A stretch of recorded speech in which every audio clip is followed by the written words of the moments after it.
Amigos de Archivo Abierto, bienvenidos a este programa especial conmemorando el 19 de noviembre de 1984, aquel fatídico día en el que en San Juanico hubo un incidente que devastó a demasiadas familias y pasó a la historia. Para este especial tendremos el testimonio de la escritora, licenciada en comunicación, además terapeuta y diplomada en neurobiología, la maestra Rosa Ester Sánchez Beltrán. Bueno. Hola maestra, ¿cómo le va? Buenas noches. ¿Qué tal, Daniel? Buenas noches, ¿cómo estás? Pues aquí saludándola y cumpliendo con la misión de ese testimonio que tenemos pendiente. Muy bien, me parece excelente. A ver, cuéntenos un poquito, ¿qué estaba haciendo usted ese 19 de noviembre de 1984? Bueno, en esa época estaba yo terminando la secundaria y yo vivía en Lindavista. Ok. Bueno, cuando fue la explosión pues fue muy temprano, en la madrugada, yo todavía estaba durmiendo, pero bueno, después empezó a haber como mucho movimiento. Mi mamá siempre ponía las noticias, se oía así como de que había una explosión. Sí recuerdo que me despertó, ¿no?, el ruido de la explosión. O sea, yo escuché un bombazo y hasta vibraron las ventanas. Y sí recuerdo que me paré a ver, ¿no?, qué estaba sucediendo. Realmente no se veía nada desde la ubicación donde estaba mi casa en ese momento. Uh-huh. Y ya después, pues, nada más eran como algunas noticias que medio se escuchaban, pero pues mi mamá hizo el desayuno, agarré mi mochila y me fui a la escuela, ¿no? Cuando llegué a la escuela, pues la escuela estaba vacía. Y llegó una amiga que vivía mucho más hacia San Juanico, que fue la que me dijo, no, estuvo horrible, es una espantosa, no sé qué. Y empezó a narrar, llegó muy alterada, muy nerviosa a la escuela, pero pues a mí me sorprendió que cómo le hizo para salir de su casa para llegar, ¿no?, a Lindavista, porque ya vivía más hacia donde está el Colegio Frances Hidalgo. Okay. Y ella le tocó mucho más cerca a Leclerc.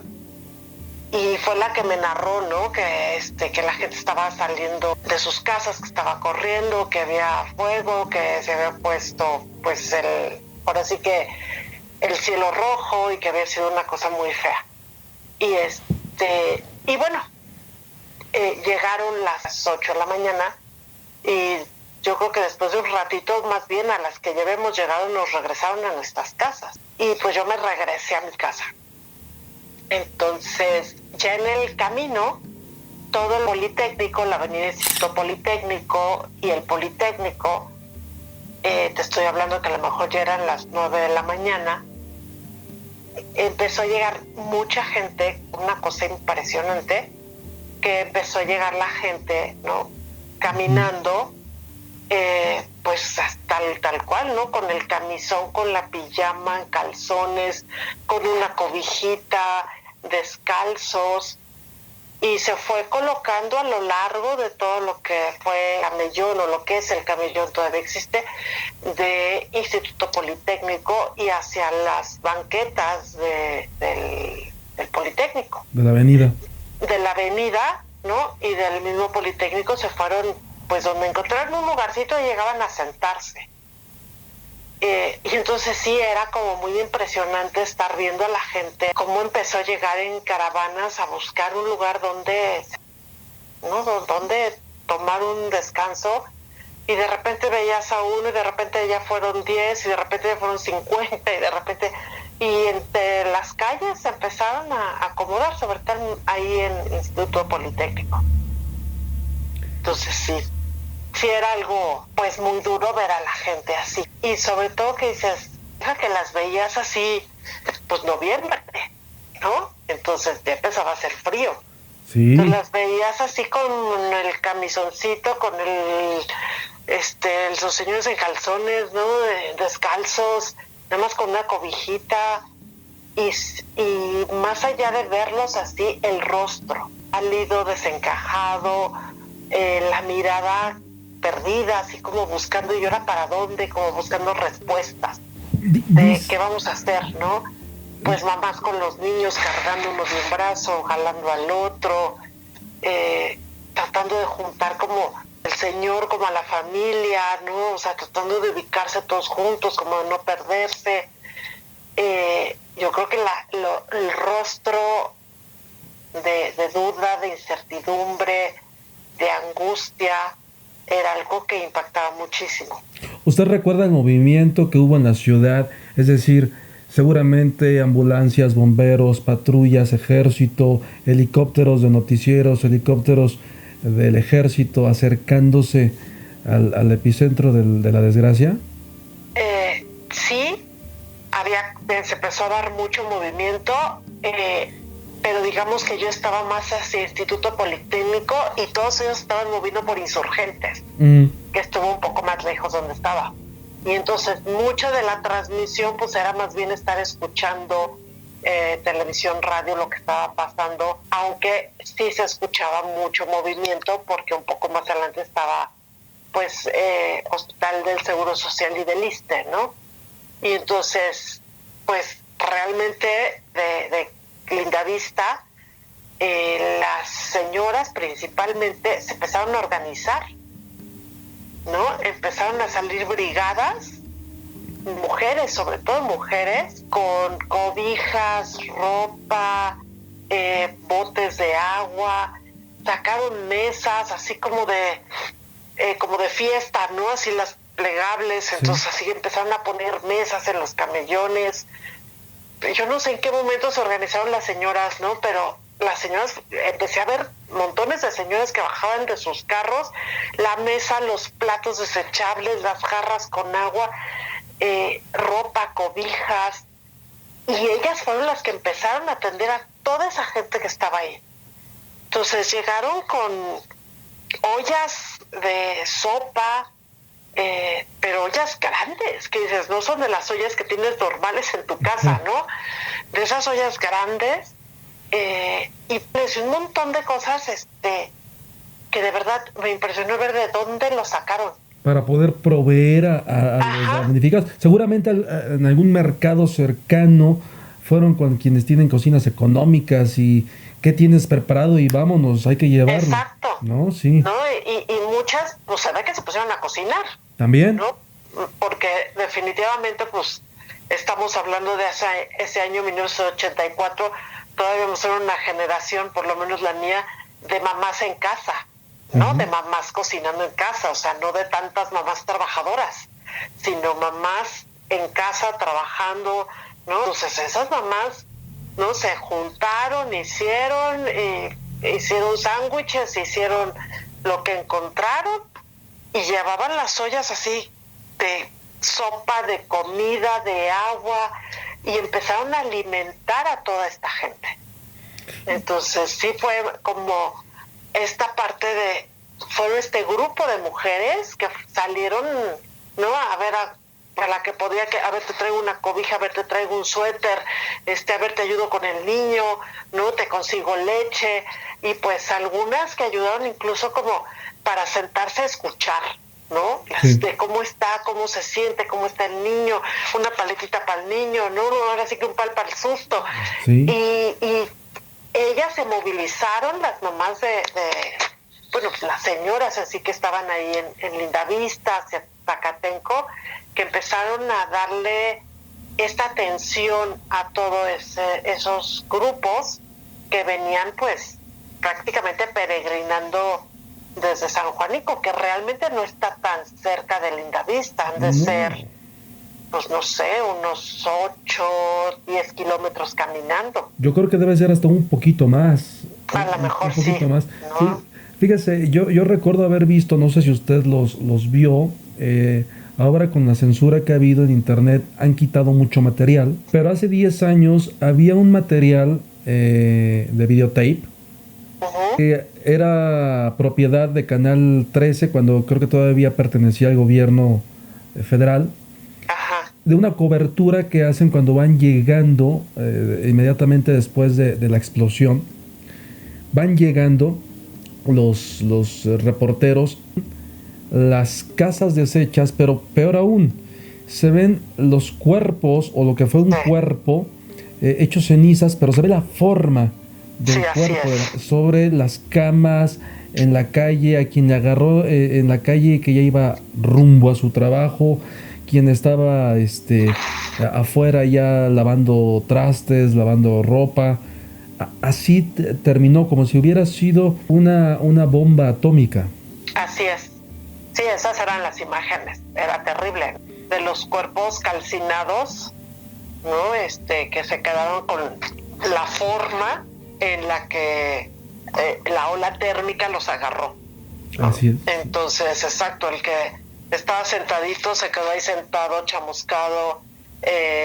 Había muchas tomas, por ejemplo, también de animales, ¿no? Quien tenía una vaca, quien tenía un perro, ¿no? Que se quedaron calcinados. Sí, de la gente que iba caminando, ¿no? Que se quedó atrapado en esta onda de calor, ¿no? Después de que pues explotó esta tubería de gas, ¿no? Y algo muy sorprendente, esto me lo decía mi mamá, que fueron a correr ellos siempre tuvieron la costumbre de correr en las mañanas, porque competían en atletismo. Entonces ellos estaban hasta Lomas de Sotelo. Cuando escuchan la explosión, se vibra el piso, pero ellos pensaron, como mucha gente, que había sido en la refinería, porque se sintió dentro de la Ciudad de México. Entonces alcanzan a ver el hongo de humo y se dan cuenta que no vienen otras explosiones, porque son 3 explosiones, si no me equivoco, que vienen seguidas. Lo sorprendente aquí es hasta dónde pudo ser la magnitud del espectro de la explosión, que de San Juanico a Lomas de Sotelo se sintió y se pudo ver el hongo de humo. Sí. Fue completamente impresionante. La mayoría de la gente que vivía en la ciudad en ese momento lo escuchó y lo sintió. Sí, así es, sí. Vibró. O sea, sí fue de... ¿Y a qué horas empezó la guerra, no? O sea, ¿en qué momento cayó una bomba? ¿Qué fue lo que pasó? Porque fue un tronido, pues sí, seco, profundo, ¿no? Y la vibración que generó, pues sí, nos despertó, ¿no? A muchos. Y sí fue como de qué es lo que está pasando, porque lo primero es, ¿está temblando? ¿O qué tronó, no? Sí. Y dices, no, pues todo temblando, no está temblando. Entonces, ¿qué fue eso? ¿No? Y sí fue una sensación de sismo, por decir así, ¿no? De entrada, pero el sonido seco de la explosión, así que del bombazo, sí fue muy fuerte. Sí, ¿no? Se sintió en toda la ciudad. Ahora, usted me estaba comentando sobre todas las mujeres que se organizan en la avenida. ¿Qué es lo que pasa en el transcurso? ¿Se acuerda usted qué es lo que pasa en el transcurso de esa tarde? Los damnificados llegan, son seguramente atendidos por ellas, con alimentos, con ropa, con cobijas. ¿Qué pasa en el transcurso de esa tarde? ¿Usted lo recuerda? Bueno, pues realmente esas personas se quedaron ahí varios días a dormir en la calle. Ah, caray. Sí, no fue posible que, bueno, ya comieron, ya se regresan a su casa, ¿no? No, se quedaron a dormir ahí, ¿no? Esas personas, pues sí las personas pues, salieron a dar lo que tenían para que se cubrieran, porque pues eran cientos de personas. Y además habían perdido completamente su patrimonio. No, y muchos, pues no sabían si habían perdido su casa, si no, si qué había pasado, corrieron. Simplemente corre, ¿no? Entonces, pues no sabían con qué se iba a encontrar de regreso, qué había, pero pues en lo que controlaron las llamas, las fugas, en lo que checaron todo eso, pues la gente se quedó ahí, ¿no? Se quedó a dormir ahí. Al otro día, pues no recuerdo bien si algunas personas regresaron, pero yo recuerdo haber visto a las personas pues un par de días ahí. Yo supongo que también muchas con el miedo, han de haber dicho, ahorita no regresamos, ¿no? Mejor nos esperamos aquí. Pues sí, porque desconocían qué es lo que había ocurrido. Así es. Y además habían perdido su patrimonio. Hay familias enteras que desaparecieron gracias al incidente. Exacto. Entonces, en ese aspecto, gente sí se quedó, pues, algunas noches ahí a dormir en la calle, ¿no? Ahí en los jardines, y poco a poco fueron regresando. Cuando no, pues ya se controló la fuga, se controló el fuego, que empezaron a regresar como poco a poco como a sus casas, podía o rápido, ¿no? Sino que se dio paulatino, y pues ya regresaron, y ahora pues a ver qué había quedado de sus casas, si quedó la casa, si no, y a reconstruir, ¿no? Con pues este shock, ¿no? Este trauma, ¿no? Ya con ahora sí que un efecto postraumático totalmente, ¿no? De lo que había sucedido, y aparte pues había que sacar a los muertos también. Y estamos hablando de que eso ocurre con el mismo presidente de la República con el que pasa el terremoto del 85, que es Miguel de la Madrid. Y al año siguiente. Al año siguiente. Ajá. Pero pues estábamos en la parte del terremoto, ¿no? Exacto. Fue muy criticado de la Madrid por haber tenido una respuesta a tiempo en el 85. ¿Usted recuerda la respuesta del gobierno en el 84 con lo de San Juanico? Todas las ambulancias y toda la ayuda posible, y que lo controlaron lo más pronto, pero no recuerdo declaraciones como tales del gobierno, pero yo sí me acuerdo que llegó, pero bueno, fue un fenómeno que si comparamos el 84 con el 85, que una también de las críticas que se le hizo al gobierno fue que quien entra en primer lugar a resolver es la sociedad civil. Sí.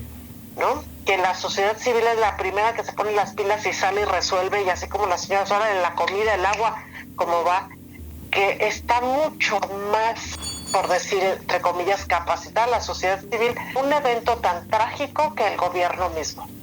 Y esa fue una crítica que le hicieron la Madrid, ¿no? Cuando dijeron, es que 3 días no hubo gobierno. Era una especie de anarquía, ¿no? Donde todo el mundo corría para todos lados, nadie sabía qué hacer, nunca había pasado así como de, ay, ¿qué cosa es esto? Y entonces hay estudios así que hace 3 días en que la sociedad civil son los que se organizaron para, ahora, haz los sándwiches, ayuda a cargar piedras, ve a buscar gente, ¿no? Y ya después fue lo que le cayó el 20 al gobierno de órale, ¿qué hacemos? Vamos y entremos como de forma más ordenada. Relativamente uno con otro, aunque sí está la presencia del gobierno, la sociedad civil tiene una entrada muy importante en los dos hechos. Tiene la iniciativa. Que eso es lo más importante, ¿no? Tiene la iniciativa a pesar de no tener los recursos como Exacto. es un camión de bomberos, un helicóptero que pueda apagar el fuego, el ejército. Sí, busca la forma, ¿no? Y ya después de ahí se hizo la propaganda de la solidaridad en México, y el siguiente gobierno tomó ese tema como México es un país solidario, y ya se lanzó, ¿no? El siguiente presidente, ¿no? Pero esta enorme capacidad que tiene la sociedad civil para, en estos casos, entrarle con todo, es impresionante. Incluso, pues, lo acabamos de ver con el pipazo en Iztapalapa. En Iztapalapa, ¿no? Que pues los primeros que entraron son las personas que están más cerca. ¿Sí? ¿No? Entra y ayuda, y el policía que estaba ahí, el de la moto, ¿no? Incluso los mismos damnificados. ¿No? Entonces, a ver, no hay medicinas en los que te vamos a juntar medicinas, vamos a llevar, vamos a hacer, o sea, la sociedad civil, en el caso de México, tiene un gran ímpetu de de resolución en esas situaciones. Muy impresionante y muy efectiva. Y muy efectiva, así es. Muy efectiva. En todos estos hechos podemos hablar, sí, de un papel trascendente, muy efectivo de la sociedad civil. Y es que pareciera como si la Ciudad de México fuera un epicentro de este tipo de tragedias cada tanto, que la misma gente se va, no digamos acostumbrando, pero se va educando a cómo reaccionar a este tipo de eventos. Claro. Bueno, es que decía un tío mío hace muchos años, él era de Puebla, y decía, es que la Ciudad de México tiene tanta gente que lo que pase ya es una tragedia. Sí. ¿No? Y, o sea, híjole, es que sí, de alguna forma sí, ¿no? O sea, llueve, se inunda y es una tragedia porque ya afectó a cientos de personas. Sí. Y pasa no sé qué, ya, pues sí, porque es un epicentro en sí, la Ciudad de México, en muchos sentidos colapsado, ¿no? O sea, de repente ya ves un edificio como para que, y de repente ya ves otro y de repente, ¿no? Entonces el crecimiento es enorme. Entonces sí. De repente hay zonas que dices, híjole, en un temblor fuerte, ¿cómo desalojas todos estos edificios? La polución es tremenda. Hay edificios en Calzada de Tlalpan que tú por fuera piensas que van a albergar alrededor de unos 20 departamentos. Y cuando entras a esos edificios que son completamente cuadras, pues tienen 800 familias ahí. Exacto. Y muchos de estos nuevos towers con nombres muy floridos, donde son cientos de personas y familias, ¿no? Toda esta parte nueva de, por ejemplo, de Polanco, con todos estos edificios enormes, que son divinos, pero digo, híjoles, espero que no tienen, porque ¿cómo desalojas a toda esa gente, no? Y además que estos edificios tienen la peculiaridad de que también tienen su propio centro comercial dentro, al que ingresa gente que no necesariamente vive en el condominio. Entonces, ¿cómo controlas a la gente que es externa del condominio y a la que es interna? Sí, claro, muchos tienen su hotel, ¿no? Tienen hotel, sí. Condominio, centro comercial, todo en el mismo edificio. Entonces el concepto es maravilloso, pero en una situación de crisis como las que estamos hablando, ¿cómo le haces? ¿No? O sea, parece ser que tenemos un muy buen sexto sentido de desalojos y ayudarnos unos a otros en esta situación, porque si no sería caótico, ¿no? Y en este caso, por ejemplo, regresando a San Juanico, estamos hablando de que es un lugar que no tiene el privilegio en lo absoluto de nada. La gente que vive ahí no es gente privilegiada. El tipo de vivienda es una vivienda de incluso viviendas de cartón, de madera, y no tienen las condiciones ni siquiera terrestres de infraestructura de vías para salir en ese momento. Claro. Lo que hace que la desgracia sea aún más grande. Sí, y es lo que pasa en muchos casos. O sea, toda esta zona de almacenamiento y distribución de Pemex ahí en San Juanico, inicialmente pues se construyó lejos de la ciudad, ¿no? Sí.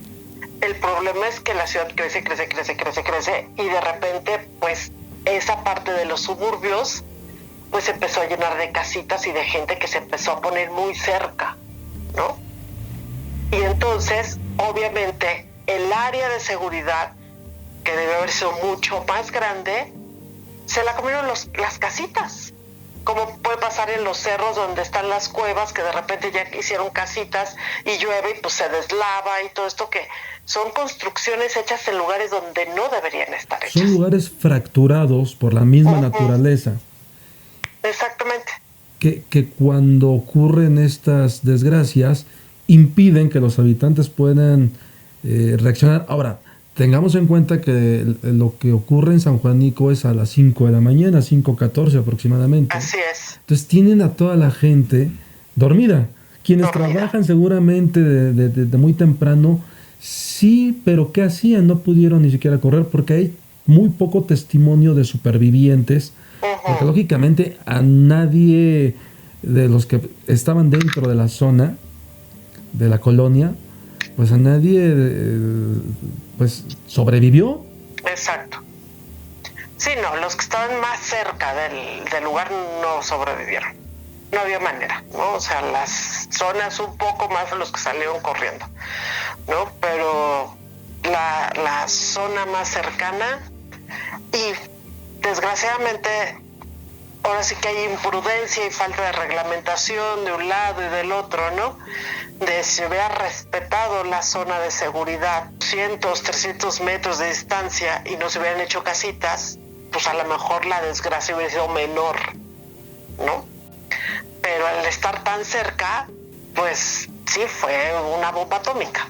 Sí, claro. Eso pasa el 19 de noviembre de 1984. Dejamos que corra el calendario, mismo lugar, mismo mes, con días. Eso ocurre el 12 de noviembre, con unos días antes de que se cumpla un aniversario. Vuelve a ocurrir una explosión en San Juanico. Y esa también le toca a usted ser testigo. Bueno, lo vive dentro de como una ciudadana de la metrópoli, pero tengo entendido que usted ahí participa ayudando. Es que hubo una explosión en el 96. Ajá. En ese entonces yo estaba trabajando en una universidad ahí en Lindavista, una universidad particular. Yo había terminado mi carrera de comunicación y tenía un subsistema en periodismo, y estaba ayudando clases justamente a la carrera de comunicación. Y pues yo llegué a la universidad a las 4 de la tarde, y yo pues ya iba oyendo en el camino, ¿no? De nuevo que había esta explosión, que la gente estaba saliendo, etcétera, etcétera. Entonces llego y platico con el director. No habían llegado todos los chicos de mi clase, y le digo, estaría buenísimo llevármelos, como acercarme, para que ellos aprendieran a hacer periodismo de a de veras, ¿no? Uy. Y el director me dice, firma como práctica de campo y llévalos. Y yo así, ¿de veras? Sí. Ok. Fui y firmé, práctica de campo, llegué a mi salón, les dije, chicos, ¿cómo ven? No, casi todas las que estaban en ese momento eran mujeres, y no es que todas eran mujeres. Nos vamos de práctica de campo. Les voy a enseñar cómo hacer. Pero yo sé que eran alumnos de primer semestre, entonces todavía no llevaban ninguna materia de periodismo, sino empezábamos con teoría de la comunicación. Le dije, yo sé que no han tomado clases así, pero pues vamos a que aprendan algo, ¿no? Eran 4 o 5 chicas. Al resto de la clase les puse una nota en el pizarrón, hacer una práctica de campo, de esto y esto. Nos vamos a acercar así, sin acercarnos por completo, hasta donde podamos y donde no sea obviamente peligroso, ¿no? Sí. Y entonces la subí a mi coche. Y pues arranqué hacia la zona de San Juanico, dije, obviamente no voy a poder llegar ni por Insurgentes ni por las zonas, seguramente está todo cerrado, ¿no? Está todo colapsado. Ajá, entonces me fui entre las calles de la colonia. Me fui entre las calles hasta Zacatenco, hasta el último cerro donde alcancé a llegar en coche. Entonces les dije, ahora sí, vénganse conmigo. Las chicas iban con cara de, se volvió loca, ¿no? Por supuesto. Y entonces, tráiganse su libreta, su notita, vénganse. Entonces la gente iba corriendo, ahora sí que huyendo, y nosotros íbamos entrando. Y empezamos a subir por uno de los cerros, hasta donde pudiéramos tener vista desde arriba, en un cerro bastante lejano, de lo que era la zona de Pemex, ¿no? Y entonces sí, en algún momento por ahí salió un policía que nos fue chiflando, que nos quitó, yo me hice la loca, y nos seguimos subiendo. Y pues le íbamos preguntando a la gente, oiga, ¿qué pasó? No, es que hubo una explosión y salía corriendo. No, es que había gente que no sabía ni qué había pasado, ¿no? Pero decía, no, es que pasó algo y hay que irnos. ¿Pero qué pasó? No sé, pero hay que irnos, ¿no? Y la gente iba corriendo. Y entonces seguí subiendo hasta donde pudimos ver una zona en alto, pero se veía hasta el cerro muy a la distancia, como cuando ves un avión pasar así en el cielo, sí, como en miniatura, y podíamos ver desde ahí los carros de bomberos, las patrullas, las ambulancias, ¿no? Y nos dimos cuenta que no era una situación, por lo menos yo me di cuenta que era una situación como la del 84, o sea, sí había fuego, sí había un incendio, ¿no? Pero no había sido la explosión, sí. ¿no? Entonces desde ahí, pues les dije, observen qué es lo que está pasando, cuenten cuántas ambulancias hay, cuenten cuántos de estos, vean que no sé qué, ¿no? Y tomaron nota. Conforme iba yo subiendo en el cerro, iba yo hablando con las personas. Oiga, ¿qué pasó? Oiga, no sé qué. Por ahí, ¿tiene ahí su casa? ¿A dónde se va? Entonces iba yo platicando con la gente mientras llevaba a estas chicas conmigo, alumnas. Haciendo la práctica de periodismo. Exacto. Entonces iba yo platicando de ¿qué estaba usted haciendo? No, pues iba yo a comer. ¿no? Entonces iba yo platicando con la gente, estuvimos ahí un rato, unos minutos, y entonces bajamos, ¿no? Nos regresamos. Había como un módulo de policía ahí en el cerro, y ahí se estaba sentando, colocando algunas personas. Entonces me acerco con mis alumnas y les digo, bueno, ya vieron qué hice, ¿sí? Ya vieron que hablé con la gente, cómo les pregunté, cómo me acerqué, tal, ¿sí? Entonces, digo, vamos de 2 en 2. Yo me quedé con una de las alumnas, le dije, le dije, yo ahorita con lo que platiqué con las personas, yo puedo sacar una nota. Le dije, yo sé que ustedes en su primera experiencia no han tomado una clase de periodismo, pero quiero que puedan platicar con la gente. Ya vieron cómo lo hice yo, háganlo ustedes. Entonces, las mandé en pareja, le dije, aquí nos vemos en 10 minutos, ¿no? Y con la otra chica, pues me puse con ella, le dije, ¿ya viste cómo lo hice yo? Te toca hablar a ti. Yo vengo aquí de tu compañía, pero yo no voy a hablar. Habla tú. Y entonces nos acercamos con una familia, mamá, papá, bebé y 2 o 3 niños, ¿no? Que tenían ahí, ya sabes, así de 7, 5, 4 y el bebé, ¿no?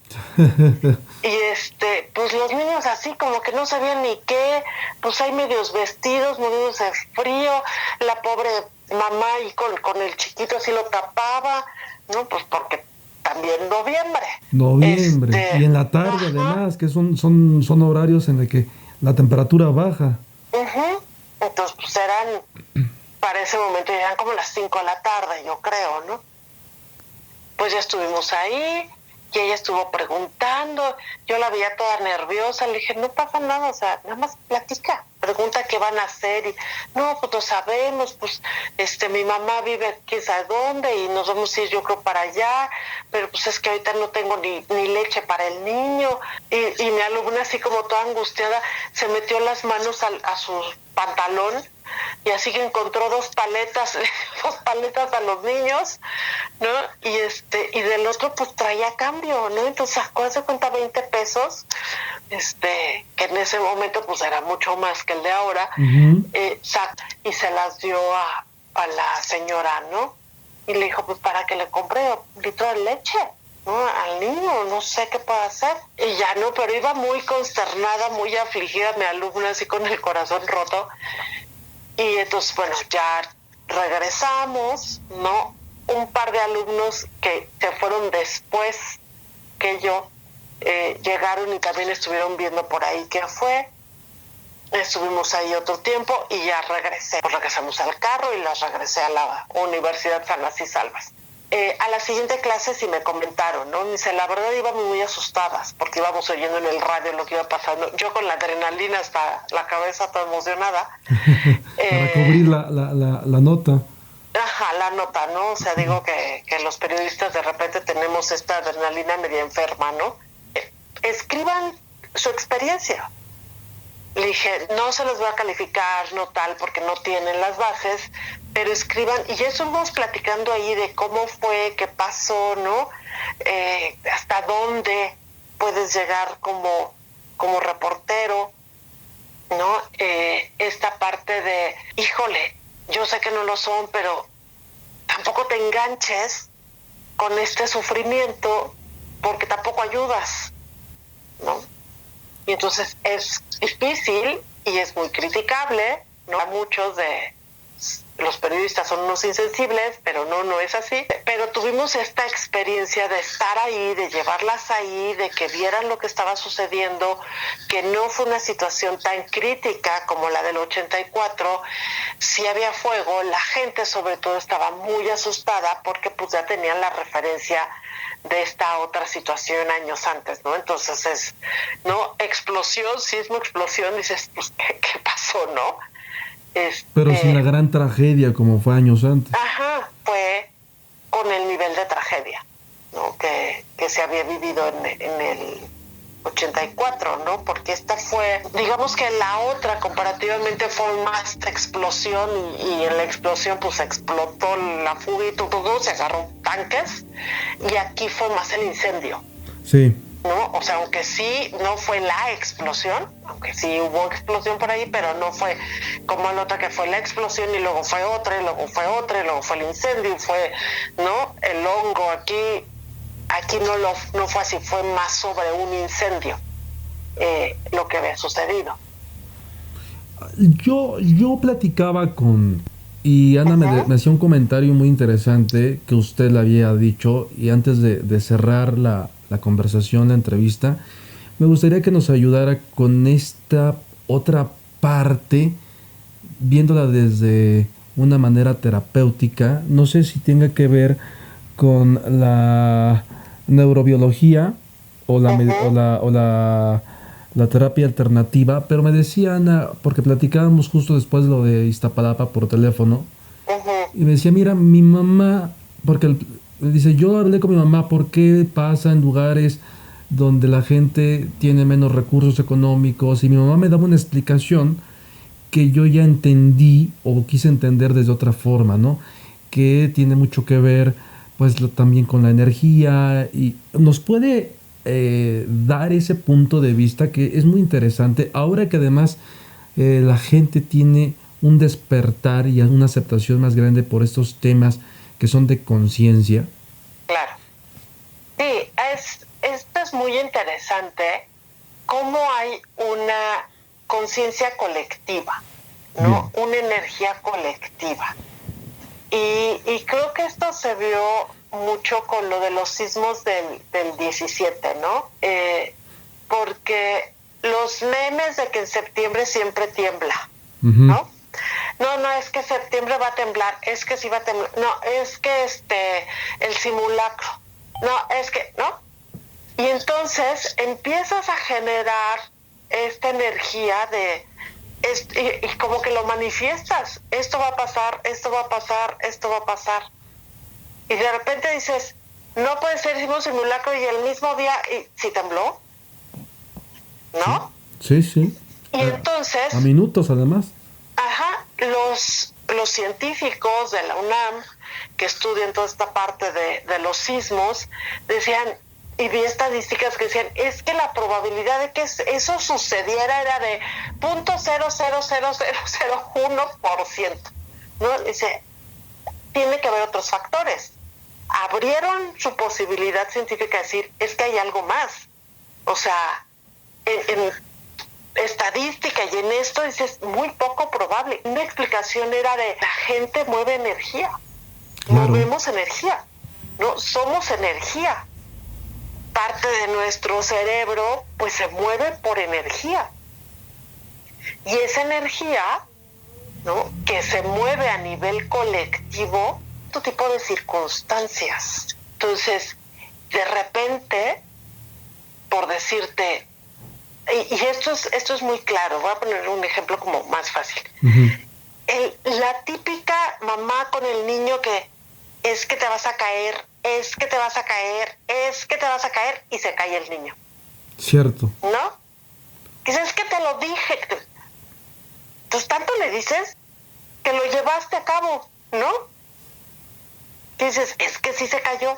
Lo vas como programando. Y entonces pasan muchas ocasiones de que ciertos círculos donde la vibración es muy bajita, donde el pensamiento es muy negativo, de esto me va a pasar, es que esto no, es que no, y traes mucho enojo, mucho coraje, mucha ira, esa energía se contagia y muchas veces a nivel colectivo que haces que pasen las cosas. Cerrando, le voy a compartir cuál es el brindis que yo siempre hago, ¿no? Yo siempre hago el brindis y digo que cuando estemos mal, estemos como ahora. Porque cuando uno hace un brindis, pues uno está bien. Exacto, claro. Entonces, pues muy buen brindis. Salud. Muy buen brindis y salud. Le agradezco mucho el que nos haya tomado la llamada. Como periodista, ¿qué nos deja San Juanico? ¿Qué nos deja?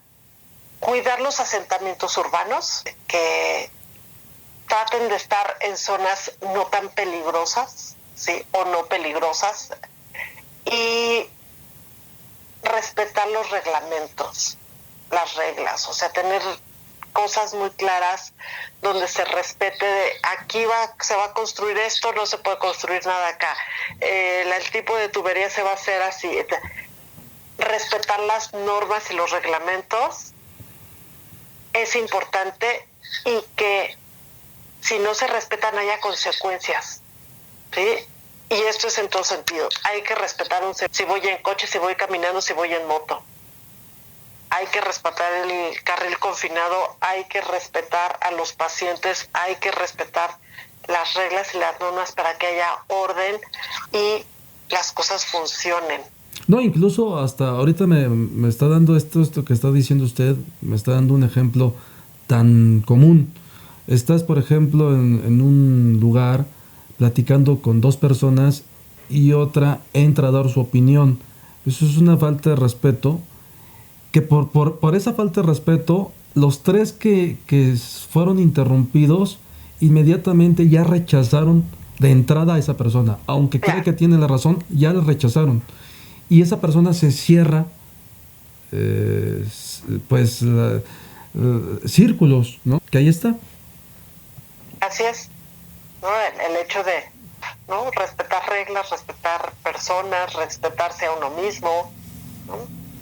Es yo creo que aquí construyeron un almacenamiento de gas, una refinería, un algo, y no un cerro que se deslava.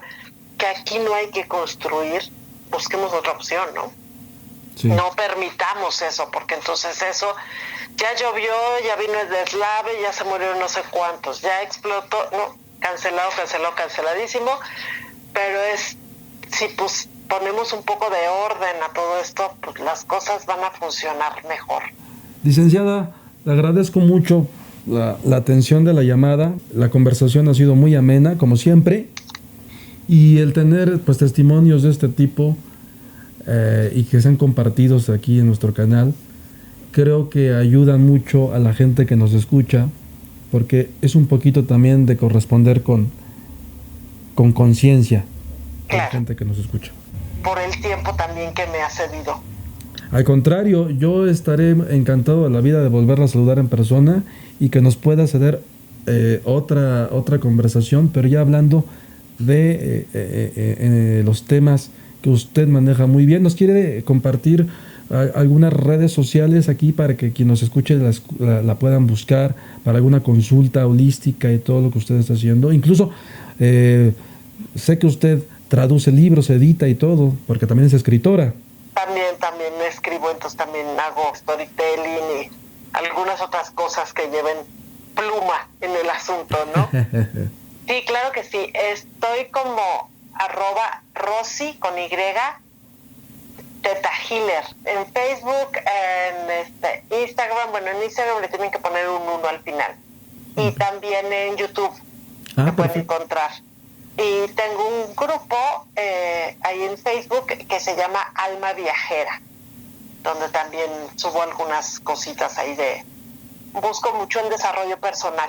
Entonces, de meditaciones y demás, también lo pueden encontrar por ahí. Le agradezco mucho y excelente noche, licenciada Rosy. Gracias, igualmente.